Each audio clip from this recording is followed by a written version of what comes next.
Tere. Nii, mul on väga hea meel siin teie ees seista ja rääkida siis tagasisidest kui olulisest tööriistast õpetamise juures. Mina olen Gabor ja peamiselt ma tegelen siis meie sünnitusabi günekoloogia residentidega koos õppimisega.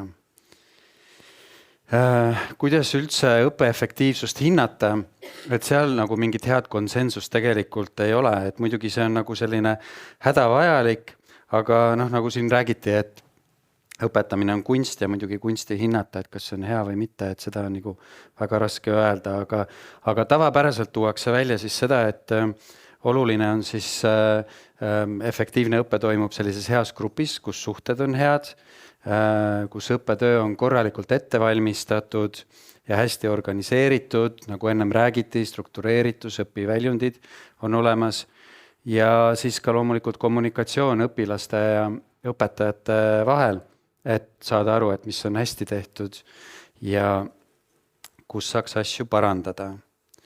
Ja kes need hindajad siis on, kes seda õppeefektiivsust hindavad?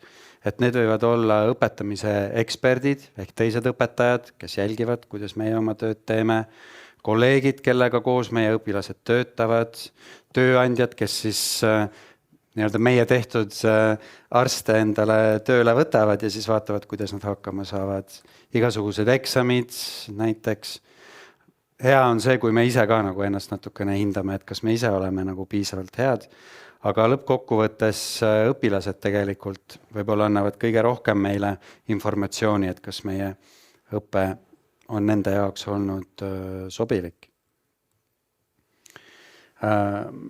Tagasiside on siis nagu selline väga oluline osa sellest, kui õpetaja ise oma tööd hindab. Ja oluline on muidugi teada, et mida siis õpilased arvavad sellest õppetegevusest ja mida me saaksime paremini teha. Ja kuskilt peab loomulikult alustama, et tavaliselt kui me oma esimesed sammud õpetajatena teeme, et siis me tegelikult ju väga hästi ei tea, et kas see, mida me teeme, on siis hea või mitte, aga see ringiratast käimine, et kogume tagasisidet, mõtleme oma tegevuse peale ja siis planeerime oma tööd ümber, kasutades siis tagasisidet selle jaoks, et see on siis see ringiratast käimine. Ja õpilaste tagasiside tegelikult on hästi oluline, et minu jaoks, kui mina residentide õppega alustasin, siis see oli umbes sellel ajal, kui siis Nooremarstide Ühendus ja Praxis tulid välja väga sellist kogu seda õppekeskkonda ja residentuurikeskkonda raputava uuringuga, mis näitas seda, et tegelikult see juhendamine praktikabaasides ja õppetöö residentuuris on suhteliselt ebaühtlane ja väga palju on siis neid suhteliselt rahulolematuid residente. Ja need olid üsnagi selline kriitiline tagasiside siis, aga te näete, et siin need residendid ise tegid iseendale selle küsitluse, eks ole ju, et see näitab ka seda, et oluline on, et kes küsib, et kui vabalt õpilased siis tagasisidet anda saavad. Ja siin te näete ühte sellist tüüpilist tagasiside küsitlust, eks ole ju, millel oli siis see küsimus, et kas baasides on juhendamise kvaliteet ühtlane või mitte, ehk siis, et kas igal pool on sama hea, siis üle poolte õpilaste tegelikult ütles, et see tase on väga vahelduv ja loomulikult see ei ole nagu hea asi. Ja kui me räägime tagasisidest, eks, et tagasisidet me saame väga erinevas vormis. Kui me räägime, et õpilane võib meile anda otse tagasisidet, aga selline formaalne tagasiside, siis tavaliselt korjatakse ankeetidesse, esitatakse mingisugused väited õppe kohta ja siis neid väiteid hinnatakse kas 4, 5, 6, 7 punktisel skaalal. Et siin slaidi ülemises osas on siis meie enda õppeprogrammi tagasiside, kus on 4 sellist nõustumise kategooriat ja allpool on siis ülikooli poolt korraldatav tagasiside, mis siis on samuti sellise 4 erineva kategooriaga näidatud. Ja kui te seda vastust siin allpool vaatate, eks ole, et siis me võime mõelda, et noh, et mingisugused väiksed vahed on, eks ole ju, et miks seda tumepunast kriipsu ei ole nagu rohkem, aga kui me analüüsime seda tabelit, et siis me näeme, et ikkagi valdav enamus on nõus näiteks sellise väitega, et tsükli alguses arutatakse siis läbi eesmärgid, ehk siis nagu õpiväljundite arutamine ja see on väga hea tulemus. Ja teine siis see osa tagasisidest on selline sõnaline tagasiside, eks, et mida õpilased saavad anda ja see on samuti meie programmis siis selline näide selle kohta, et kuidas tagasisidet korjatakse. Ja ma pean ütlema, et ma oma õppetegevuse kohta olen saanud ainult väga head tagasisidet. Aga kas ma olen ka sellepärast hea juhendaja ja minu korraldatud ja minu meeskonna korraldatud koolitused on head või mitte, et kahjuks seda hea tagasiside seda otseselt ei tähenda, sest sellel tagasisidel on palju puuduseid või ütleme selliseid aspekte, mida me peame tagasiside hindamisel arvestama ja need me siis üritamegi siin läbi rääkida. Et esimene muidugi on see, et kujutage ennast ette selle tagasiside lehega pärast mingit koolituse lõppu. Et see prioriteet on sellest ruumist võimalikult kiiresti minema saada. Ja võib-olla, kas see koolitus oli okei või ta oli väga hea, et tihtilugu väga ei süvene sellesse, et mida me sinna paberi peale kirjutame või millise, kas me ütleme, et me oleme pigem nõus või nõus, et see sõltub tihtilugu rohkem meie tujust kui sellest, et kas me päriselt oma sisimas oleme väga nõus või lihtsalt nõus. Nii et see on nagu üks aspekt ja teine on madal osalus. Et siin on üks koolitus, mida mina oma meeskonnaga tegin ja paluti siis, siin on nagu 10 pallisüsteem ja kõik andsid 10 punkti, et see on väga vinge, aga osalejaid oli 19, et mida ülejäänud 15 arvasid. Õnneks teadus näitab seda, et kui ütleme 40, et küllap need ülejäänud arvasid ka, et on hästi, aga tegelikult me seda ei tea. Nii et kui me ütleme, et jess, et meil on super koolitus, et nii head hinded, et reaalsus see päriselt niimoodi ei peegelda. Siis anonüümsus. Muidugi, et kui me ütleme, et kõik õpilased, kes minuga räägivad ja ütlevad, et ma olen väga äge, ma olengi väga äge, okei, et mida nad minu selja taga räägivad, seda ma ei tea. Anonüümsus on vajalik, aga anonüümsus võib teatud olukordades tingida seda, et jällegi, et inimene väga oma sõnade eest ei vastuta, eks ju, sükene Delfi kommentaarium võib olla see tagasiside-leht. Seda, kus juures mina isiklikult ei ole küll kogenud, aga sellises maailmakirjanduses öeldakse, et see anonüümne tagasiside võib väga rängalt mõjuda õppejõu vaimsele tervisele. Et seda peab arvestama, kui me juhtidena hindame oma õpetajate nii-öelda sellist tagasisidet. Siis õppekeerukus ja see on võib-olla kõige rohkem, mida ma tunnen, et mida see hea tagasiside võib tähendada. Et teadusuuringud näitavad seda, et paremini hinnatakse, kas väga, ütleme, väljakutset esitavat koolitust või kerget koolitust, mis te arvate?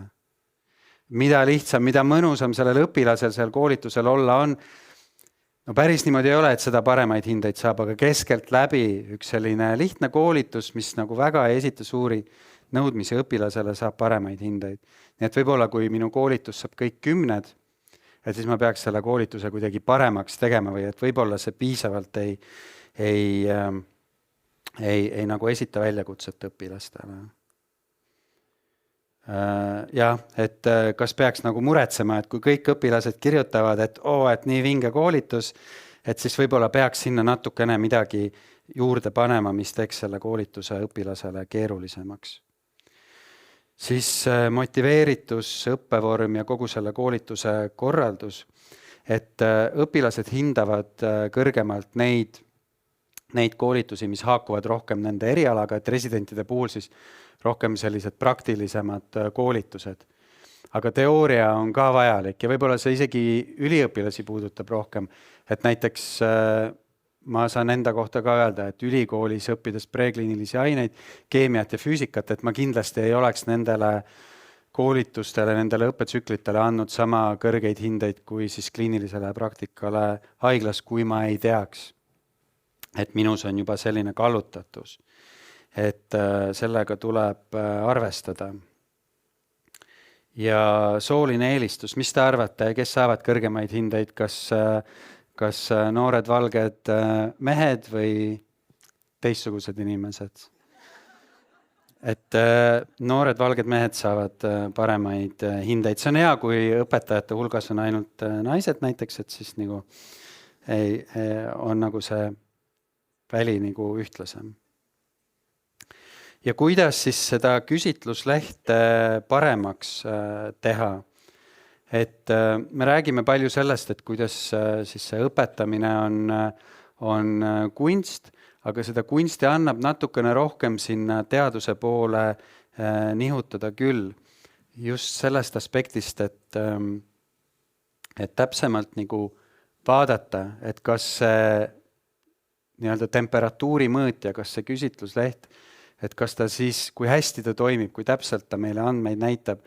Tegelikult õpetamisalas teaduskirjandust on hästi palju ja kui sellist küsitluslehti koostada, et siis tasub vaadata, et millised küsimused töötavad ja millised mitte.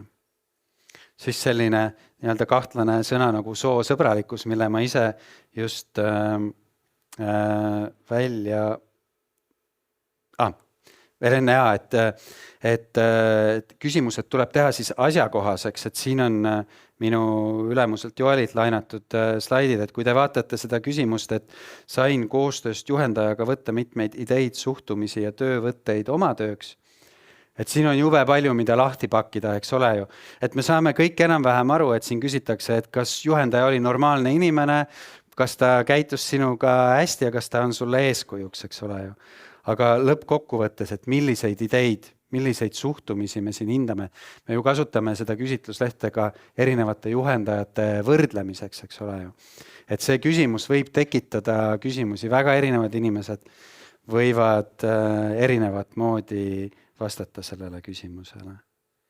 Siin on üks hea küsimus näiteks, et tsükli alguses rääkisime juhendajaga läbi, tsükli eesmärgid. See on näiteks hea küsimus, millest tõenäoliselt kõik saavad ühtemoodi aru. Soosõbralikkuse juurde tagasi tulles siis, et me kõigi sees on mingisugused sisemised nii-öelda kallutatused ja eelarvamused, et need ei ole pahatahtlikud, aga kui me nendest teadlikud ei ole, et siis me võime hinnata näiteks oma juhendajaid mingite selliste kriteeriumite järgi, mida tegelikult selle küsitluse koostaja ei ole sinna mõelnud. Et mis te arvate, et kuidas me saaksime selle küsitluslehe teha niisuguseks soosõbralikumaks või kuidas seda kallutatust sealt ära võtta? No üks võimalus on näiteks rääkida sellest küsitluslehtede jagamisel või aasta alguses, kui me neid küsitlusi hakkame nagu tegema, et niisugused kallutatused on meie sees olemas, et arvestage ise, mõelge selle peale. Ja siin on üks teadustöö, mis näitas siis samade juhendajatele antud hinnanguid kahes erinevas grupis, kus siis punast gruppi oldi nendest kallutatusest informeeritud. Ja see näitab, et kui sellest rääkida, siis minu poolest kas naissoost juhendajad või lihtsalt mingisuguste nagu selliste eripäradega, muude eripäradega juhendajad saavad ka paremaid punkte, sellepärast et inimesed teavad, et nad oskavad oma sellele kallutatusele tähelepanu pöörata. Nüüd, mida see juhendamine meeste hindamisega tegi, et see ainult hästi natukene võttis punkte maha meestelt, nii et tegelikult mehed ei pea kartma sellist feministlikku suhtumist, et see on nagu okei, et see töötab kõikide heaks. Küsimuste piloteerimine, et proovida kõigepealt aasta alguses oma õpilaste peal need küsimused läbi ja vaatama, et kuidas moodi see vastus sinna küsimustele tuli, et kas see peegeldab siis nagu seda oodatavat reaalsust või mitte.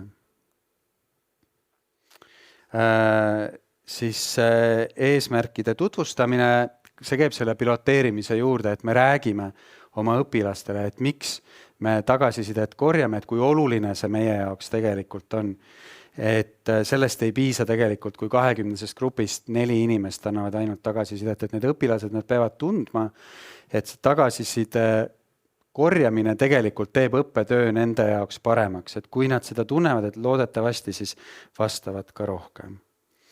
Ja võib-olla mõelda ka selle peale, et ankeet võib ju jääda, aga võib-olla ei peaks seda iga õpilane täitma kuskil omaette nurgas, et oleks kas või natukene sellist kahes suunas suhtlemist, et saaksime natukene täiendada neid küsimusi, et inimesed saaksid ühtemoodi aru, et näiteks neid ankeete siis üheskoos täita, vastused tuleksid ikka anonüümsed, aga võib-olla küsimustest saadaks sarnaselt aru.